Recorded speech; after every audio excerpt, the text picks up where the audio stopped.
Yes, yes, guys, toujours moi. Alors, l'idée là, remplacer Kang par Doctor Doom. Le truc super populaire que tout le monde est en train de parler et qu'il y a des chances malheureusement que ça arrive. Il y a beaucoup de choses récemment qui pointaient vers ça. On a eu les articles récemment, on a eu les indices de la dame qui a écrit le livre encore MCU qui parlait de ça, que les discussions se font. Il y a la fin de Loki qui donne une ouverture à aller avec Kang ou pas avec Kang. Et récemment, on a aussi appris en moins de 48 heures que premièrement le scénariste qui a travaillé sur Kang Dynasty, qui avait aussi travaillé sur Loki saison 1, qui est d'ailleurs pas revenu sur Loki saison 2 parce qu'il travaillait sur Kang Dynasty. Le scénariste n'est plus impliqué maintenant dans le film Kang Dynasty, qui est le prochain Avengers pour ceux qui savent pas. Des fois, j'ai trop vite. Il ne revenait plus. Puis 48 heures après, on a appris que Destin Daniel Craig, qui est le réalisateur de Shang-Chi, qui allait aussi être le réalisateur de Kang Dynasty, dans le fond, il exit the project, il ne va pas réaliser Kang Dynasty. Donc, malheureusement, la rumeur que on dirait que ce film, oui, il va être remanié, mais que peut-être que Kang est mis de côté. On ne serait pas surpris si le titre change carrément. Ce serait le film quand même avant Secret Wars. En tout cas, si c'est ça le plan, ça s'enligne, mon expression de ça sent pas bon là, ben oui, effectivement ça sent pas bon. Je voulais parler de cette histoire-là de le remplacer par Doctor Doom. Et je vais continuer à dire que c'est pas que c'est une mauvaise idée. J'en ai même parlé il y a plusieurs années que Doctor Doom devrait être dans Secret Wars d'une façon ou une autre. Même s'il était dans le comic, mais c'est pas parce que je suis un puriste. Je crois qu'il fitterait. Mais je crois qu'il devrait avoir une transition. Je crois que même si Jonathan Majors revient pas, qu'on devrait introduire d'autres variants de Kang qui ne sont pas Jonathan Majors si ça cause un problème à cause de la situation.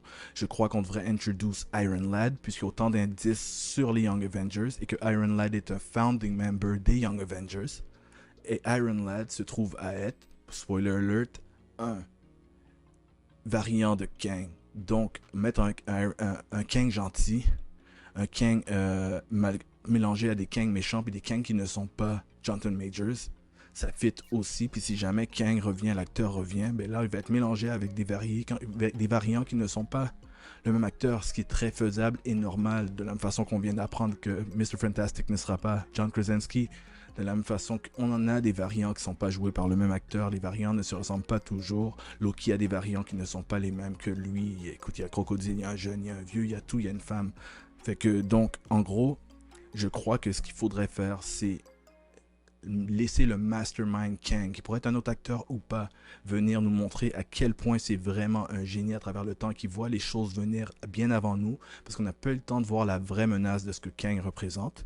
Les fans qui ne connaissent pas le comic n'ont aucune idée pourquoi Kang est dangereux, et ceux qui connaissent le comic aussi, Kang, des fois, est méconnu, il n'est pas des plus populaires. On le connaît, mais il n'est pas un favori de tout le monde, donc tout le monde attend de savoir pourquoi Kang est aussi important.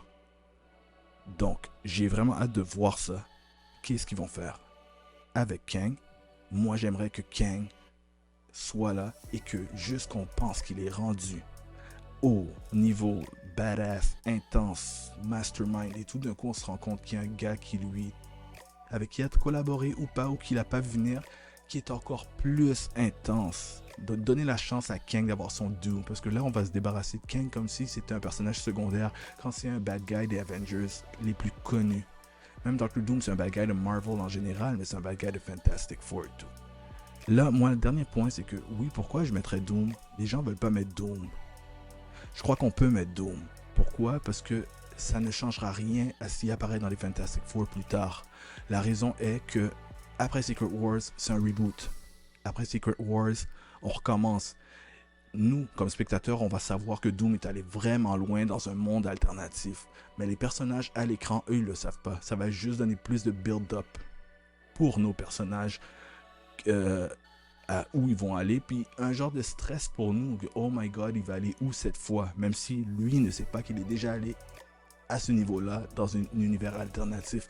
Donc je pense que ça peut être très bon pour du storytelling, mais je crois qu'on doit avoir la transition, que ça va juste lui donner plus de valeur d'être capable de backstabber Kang, ou d'être double cross, ou d'être plus vite que lui, mais sans dénigrer Kang. Kang, il doit avoir son due, là, on le présente, on n'a pas eu la chance. Quantumania, c'est pas suffisant. Alright? Return Movie Club, c'est moi Dave. Laissez-moi savoir vos commentaires, qu'est-ce que vous en pensez, Doctor Doom, est-ce que c'est une bonne idée ou pas? Et d'ailleurs, petit final, ce serait God Emperor Doom et non Doctor Doom habituel. Donc il va être différent à la longue, à l'écran. Ce sera pas la même chose que dans un film de Fantastic Four. Alright? Peace.